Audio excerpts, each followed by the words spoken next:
जय बाळूमामा. बाळूमामांच्या नावानं चांग भलं. संत सद्गुरू बाळूमामा. मामा म्हणजे फार मोठा न्यायाधीश. या संपूर्ण ब्रह्मांडाची संपूर्ण जगाची व्यवस्था बघणार फार मोठा हायकोर्ट म्हणजे मामांचा दरबार. नमस्कार मंडळी, मी सावतर नदिवे. प्रथमतः सर्वांना जय बाळूमामा. मंडळी, संत सद्गुरू बाळूमामाच्या जीवन चरित्रातले काही प्रसंग आजच्या व्हिडिओमध्ये मी तुम्हाला सांगणार आहे. एवढंच नाही, आजचं सुद्धा एक वास्तव की आज सुद्धा संत सद्गुरू बाळूमामांच्या सेवेमध्ये असणाऱ्या अनेक लोकांना संत सद्गुरू बाळूमामांचे अनुभव हे प्रत्यक्ष अनुभवायला भेटत आहेत. पायाखालची जमीन सरकवून टाकणारे अनेक भक्तांना असे काही अनुभव येत आहेत. आणि ते लोक एवढंच बोलतात, मोठा न्यायाधीश, या जगातला संपूर्ण जगातला फार मोठा न्यायकर्ता म्हणजे संत सद्गुरू बाळूमामा. तुमच्यावरती जर अन्याय झाला असेल तर इथालच्या मामांच्या दरबारामध्ये एकदा येऊन बघा, 100% तुम्हाला न्याय भेटेल. एवढंच नाही, जर तुमच्याकडून न कळत काही चुका झाल्या असतील, तुम्ही जर गुन्हेगार असाल तर इथं मामांच्या दरबारामध्ये येऊन एकदा माफीनामा सादर करा. मामांची माफी मागा, तुम्हाला तिथं माफ सुद्धा केलं जातं. फार मोठा न्यायाधीश, मोठा हायकोर्ट, संपूर्ण जगाची व्यवस्था बघणारा न्यायाधीश म्हणजे संत सद्गुरू बाळूमामा. चला मंडळी, जास्त वेळ न घेता संत सद्गुरू बाळूमामांच्या जीवनचरित्रातले काही प्रसंग तुम्हाला सांगतो. सुरुवात अलीकडच्या प्रसंगामधून करतो. मंडळी, आत्ता मध्यंतरीच्या काळामध्ये एका आमदाराच्या पियेसोबत घडलेला मामांचा प्रसंग तुम्हाला सांगतो. आता जास्त सविस्तरपणे हा प्रसंग सांगत नाही, त्या आमदाराचं नाव वगैरे जाहीर करत नाही. त्या आमदाराचा पिये आणि त्या आमदाराच्या पियेच्या शेतामध्ये मामांची मेंढरं चुकून गेली. थोडंफार धान्य खाल्लं असेल त्या मेंढराने, परंतु घडलं असं की तो आमदाराचा पिये, त्याला ही मेंढरं दिसली. कोणीतरी मेंढपाळ लोक आलेले आहेत आणि पिकामध्ये चुकून काहीतरी मेंढ्या आलेल्या आहेत. तो पिये रागावला. बघा, आमदाराचा पिये म्हणजे थोडासा सगळ्यापेक्षा जास्त स्वाभिमान असतो, सगळ्यापेक्षा जास्त थोडासा मोठेपणा असतो. तो दाहून या मामांच्या सेवेकऱ्यांच्या अंगावरती आला. आरेरावी करत त्या मामांच्या सेवेकऱ्यांवरती त्या पियेने हात उचलला, मारायचा प्रयत्न केला. बघा मंडळी, परंतु सगळ्यात मोठा न्यायाधीश म्हणजे मामा. पुढं मंडळी नेमकं काय घडलं असेल तर ती मेंढरं तिथून निघूनही गेले. तो जो पिये आहे आमदाराचा, त्यानं फार तनातन केलं. त्या मामांच्या सेवेकऱ्यांना वाईट वंगाळ बोलला. कदाचित मामांबद्दलही काही अपशब्द तोंडून निघाले असतील. तोही पिये घरी गेला. मामांच्या मेंढ्या तिथून निघून गेल्या. परंतु नंतर मात्र घडलं असं की अवघ्याच काही मोजक्या दिवसानंतर तो आमदाराचा पिये मामांच्या तळावरती आला. माफी मागितली. सगळ्या सेवेकऱ्यांची प्रथमतः मामांची माफी मागितली. मामांच्या पादुकांवरती त्यानं 50,000 रुपये ठेवले. नाक घासून माफी मागितली की मामा मला माफ करा. स्वतःच्या हाताने गालामध्ये स्वतःच्या मारून घेतलं. नेमकं काय घडलं असेल त्या पिये सोबत? आमदाराचा पिये, गावामध्ये वाकडं बोलायची त्या पियेला कोणाची टाप नाही. परंतु घडलं काय असेल की तो पिये साक्षात मामांच्या तळावरती येऊन मामांची माफी मागितली. होय, तो वेळीच सावध झाला. वेळीच तो सावध झाला आणि मामाने त्याला माफही केलं असं म्हणायला हरकत नाही. आता तो पिये कोण, तो आमदार कोण, हे जास्तपणे तुम्हाला उघडपणे सांगत नाही. फार माझ्या जवळचाच हा प्रसंग आहे. आता हा प्रसंग थोडासा बाजूला ठेवूया. त्या पियेला मात्र सद्बुद्धी आली आणि मामांची माफी मागितली. आता मंडळी, मामांच्या चरित्रामधले काही प्रसंग आता तुम्हाला सांगतोय की प्रत्यक्षपणे मामांनी एखाद्या गुन्हेगाराला कशा पद्धतीने शिक्षा दिली. जो तुमच्यावरती अन्याय करेल त्याची तक्रार मामांच्या दरबारामध्ये करा. तिथं तुमच्या विरोधकाला नाही गुडघे टेकायला लावले, नाही गुडघे घासायला लावले तर मग बोला. मंडळी, फक्त विनंती इतकीच किंवा एकच आट आपल्याला पाळावी लागणार आहे. जर तुम्हाला कोर्टाचे सुद्धा उंबरे झिजवून न्याय भेटत नसेल, कोर्ट कचेऱ्या यांच्या पायऱ्या झिजवून तुम्हाला न्याय भेटत नसेल, तर इथालच्या एका दरबारामध्ये एकदा येऊन तुम्ही बघा. संपूर्ण जगाचा कारभार या दरबारामधून चालतो. इथं एकदा न्याय मागून बघा. फक्त अट एकच आहे की आपलं नाणं खणखणीत पाहिजे. म्हणजे आपली अजिबात चूक नको आहे. आपल्यावरती खरोखरच जर अन्याय झाला असेल तरच इथं या. 100% तुम्हाला न्याय भेटायचं काम इथं होईल. परंतु अन्याय झाल्याचा आव आणून, अन्याय झाल्याचं नाटक करून इथं येऊ नका. तुम्ही तुमच्या कोर्टामध्ये जात असताना वकिलाच्या मार्फत इथं खोटंही चालतं आणि खरंही चालतं, परंतु इथालच्या दरबारामध्ये खोटं अजिबात चालणार नाही. खरोखरच तुमच्यावरती अन्याय झाला असेल तर इथं न्याय मागायला या. 100% तुम्हाला न्याय भेटून जाईल. चला, अशाच आशियाचे काही प्रसंग मामांच्या चरित्रामधले तुम्हाला सांगतो. संत सद्गुरू बाळूमामांनी भक्ती मार्गाला लोकांना लावलं. एवढंच नाही, सगळ्या लोकांना संघटित होता यावं म्हणून संत सद्गुरू बाळूमामांनी कोल्हापूर जिल्ह्यातल्या एका गावामध्ये भंडारा उत्सव सुरू केला. दरवर्षी तो उत्सव असायचा.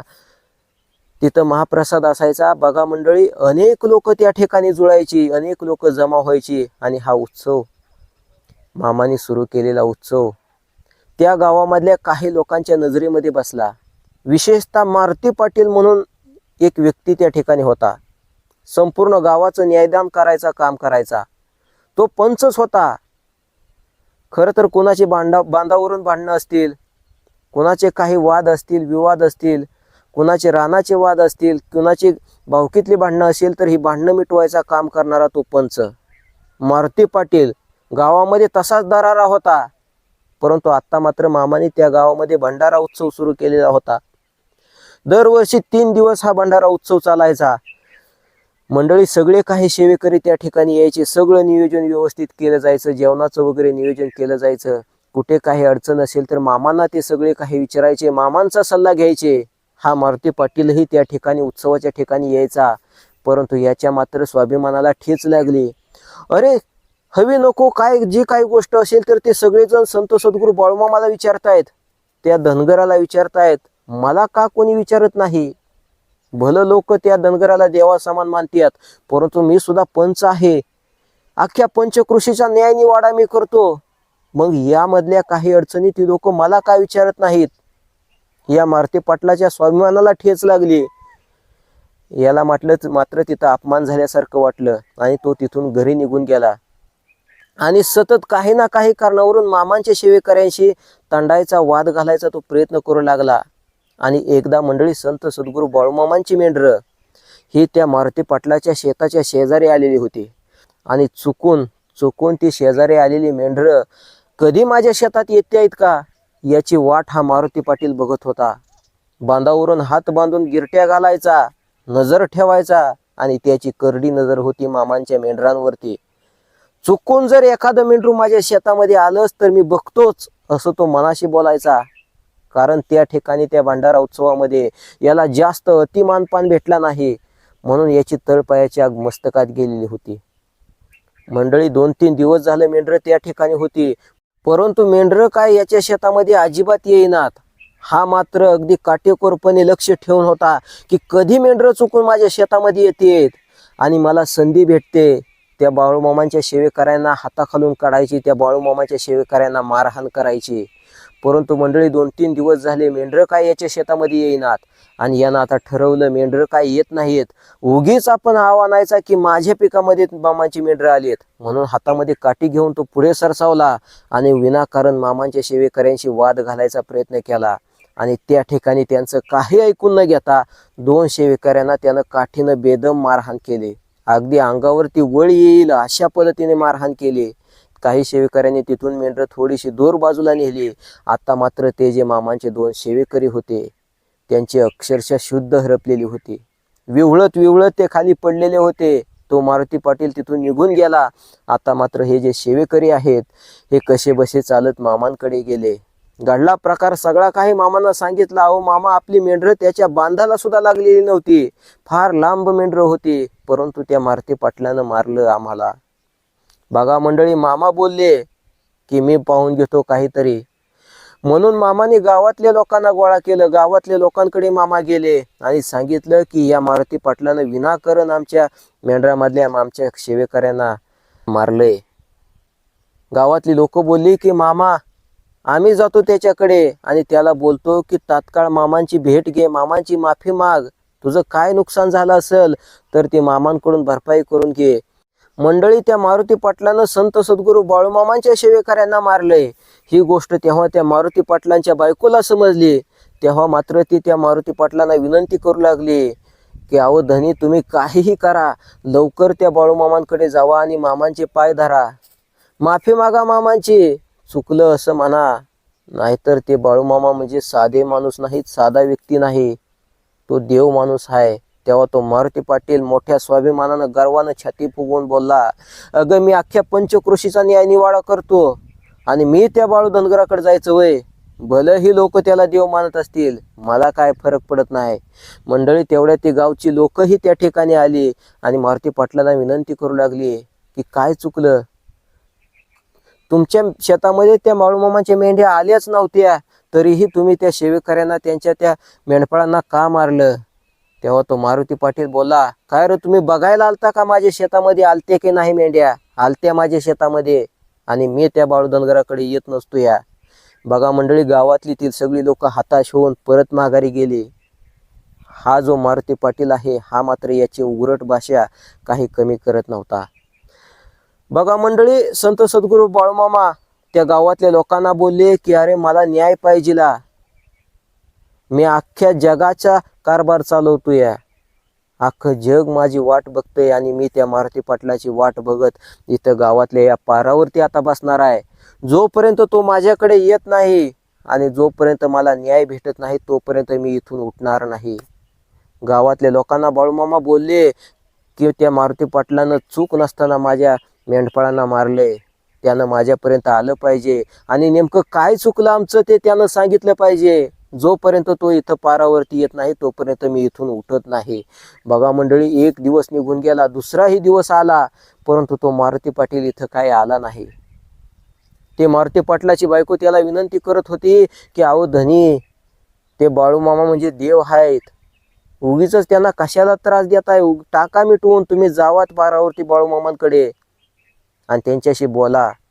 मंडळी, अजिबात तो मारुती पाटील ऐकायला तयार नव्हता. गावातली लोक त्या ठिकाणी गेली, मारुती पाटलाला विनंती करू लागली की बाळूमामा तिथं पारावरती बसले, तुमची वाट बघतायत, परंतु तो मारुती पाटील तिथं यायला तयार नव्हता. मंडळी, अक्षरशः मामा उपाशी तिथं बसलेले होते आणि याच्यामुळे सगळे मेंढपाळ सुद्धा उपाशी होते. आपला मालक इथं उपाशी आहे, आपण कसं जेवायचं, म्हणून सगळे मेंढपाळ उपाशी होते. मंडळी, गावातल्या लोकांना इकडं आड तिकडे विहीर झाली. ते मामांकडे आले आणि मामाला बोलले की त्या मारुती पाटलाच्या वतीनं आम्ही तुमची मामा माफी मागतोय, तुम्ही असं बसू नका, तुम्ही तळावरती आता चला, जेवण वगैरे करा. परंतु मामा ऐकायला तयार नव्हते.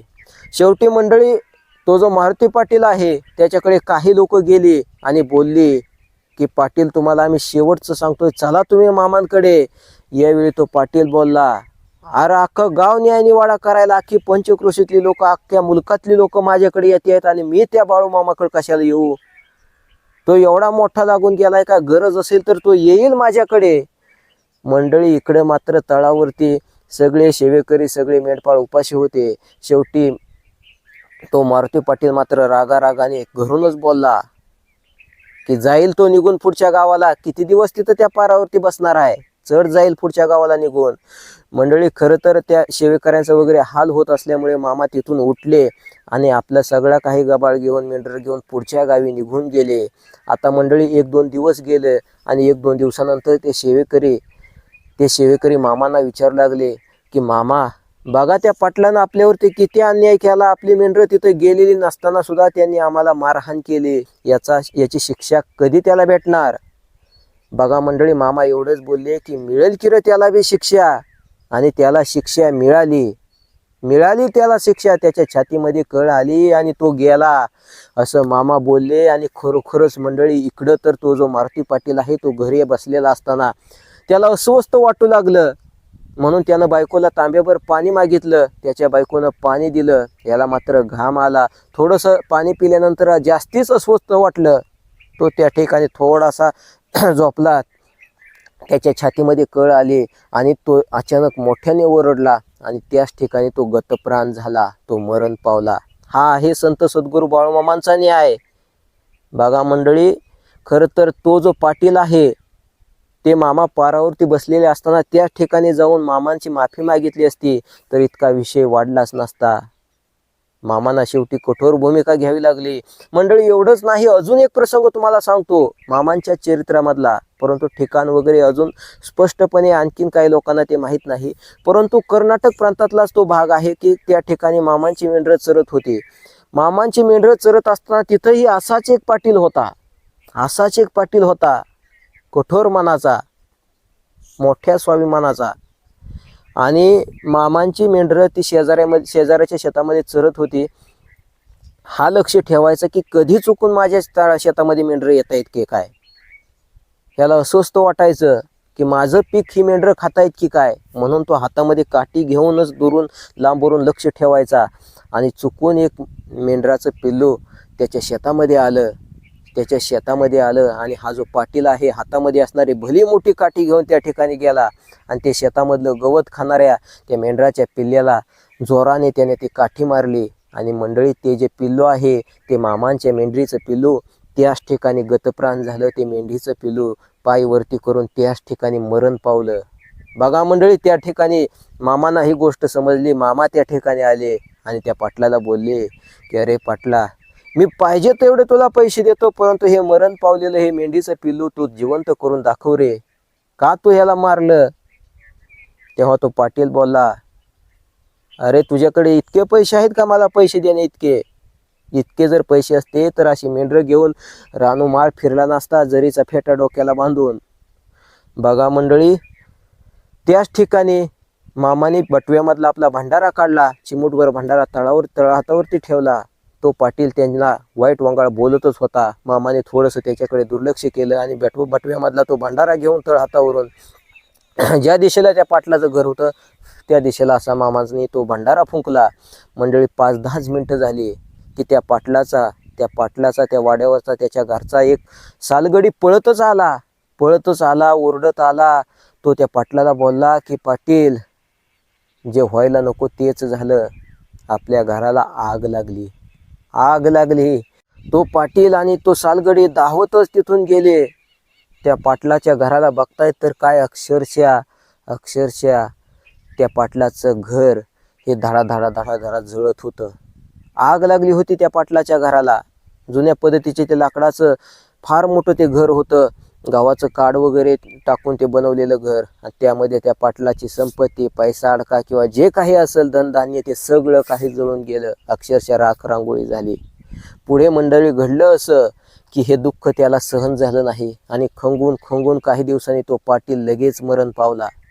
बघा किती ताकद आहे संत सद्गुरू बाळूमामामध्ये. म्हणून तुम्हाला बोललो की मामा म्हणजे फार मोठा न्यायाधीश. अन्याय केला तर तिथं तुम्हाला सुट्टी नाही. बघा, काठीनं ते मामाच्या मेंढीचं पिल्लू त्यानं मारलं आणि वरतून मामा जेव्हा त्याला बोलले की अरे पाटला, कशासाठी या बारक्या लेकराला, या बारक्या पिल्लाला तू मारलंस, याला तू परत जिवंत करून दे, मी तुला पाहिजे तेवढं पैसे देतो. तेव्हा मात्र मामाना तो वाकडं बोलला की तुमच्याकडे एवढे पैसे असते तर असं रानोमाळ फिरला असता का. असं बोलताच बटव्यामधला भंडारा काढून त्याच्या घराच्या दिशेने मामाने नुसता फुंकला. आणि काय मंडळी, 2-3 मिनिटाला त्याच्या घराला आग लागली. धाडा त्याचं सर्वस्व सगळं काही जळून खाक झालं. याला म्हणायचं न्याय. पुढे खंगून हा विरह त्याला सहन झाला नाही. अख्खं घर गेलं, पैसा अडका गेला, धनधान्य गेलं. हा विरह त्याला सहन झाला नाही आणि खंगून तो पाटील मरण पावला. याला म्हणायचं न्याय, मोठे न्याय व्यवस्था. खरंच जर मामांच्या सेवेकऱ्यांवरती कोणी चुकून अन्याय करायचा प्रयत्न केला तर मामा त्याला अजिबात सुट्टी देत नाहीत. आणि हो मंडळी, तुम्हाला सुद्धा सांगतो, जर तुमच्यावरती अन्याय झाला, कोर्ट कचेऱ्या, कोर्टाच्या पायऱ्या झिजवून काही अर्थ नाही. खरंच तुम्हाला वाटतंय की आपल्यावरती अन्याय झालाय तर इथालच्या एका कोर्टामध्ये जाऊन बघा. मामांचा दरबार म्हणजे फार मोठं कोर्ट, मोठा न्यायाधीश तिथं बसलाय मामा. तिथं जाऊन ती तक्रार करा, तुम्हाला 100% न्याय भेटेल. आणि सुरुवातीलाच तुम्हाला सांगितलं की उगीच माझ्यावरती अन्याय झालाय असा आव आणून तिथं जाऊ नका, तिथं खोटी तक्रार घेऊन जाऊ नका. उलट तुम्हाला शिक्षा भेटेल. म्हणून जर खरंच तुमच्यावरती अन्याय झाला असेल तर मामांच्या दरबारामध्ये एकदा जावा, मामांकडे न्याय मागा. तुमच्या विरोधकाला सुद्धा गुडघ्यावरती आणायचं काम मामा करतील. मोठा न्यायाधीश. अनेक भक्तांच्या मनामध्ये असा ठाम विश्वास बसलेला आहे, भिनलेला आहे की मामा म्हणजे मोठा न्यायाधीश. सर्वस्व मामा सगळं काही बघून घेतील. आणि खरोखरच मंडळी, मामा हे न्यायदानाचे काम करत आहेत. आता अनेक प्रसंग जे माझ्या बघण्यामध्ये, ऐकण्यामध्ये आहेत, परंतु काही कारणास्तव ते मांडू शकत नाही तुमच्या समोर. परंतु वेळ आली का हळूहळू नाव वगैरे बदलून ते प्रसंग तुमच्यासमोर मांडायचा प्रयत्न करेन. आजच्या घडीचे आत्ताच्या काळातले की मामांचा न्याय किती कठोर असतोय याचं मूर्तिमंत उदाहरण आज सुद्धा बघायला भेटत आहे. तर धन्यवाद मंडळी. आता तुमचा सगळ्यांचा निरोप घेतोय. भेटूया पुढच्या एखाद्या नवीन व्हिडिओ सोबत. जय बाळूमामा. बाळूमामांच्या नावानं चांगलं भलं. संत सद्गुरू बाळूमामा. मामा म्हणजे मोठं न्यायाधीश, मोठं कोर्ट.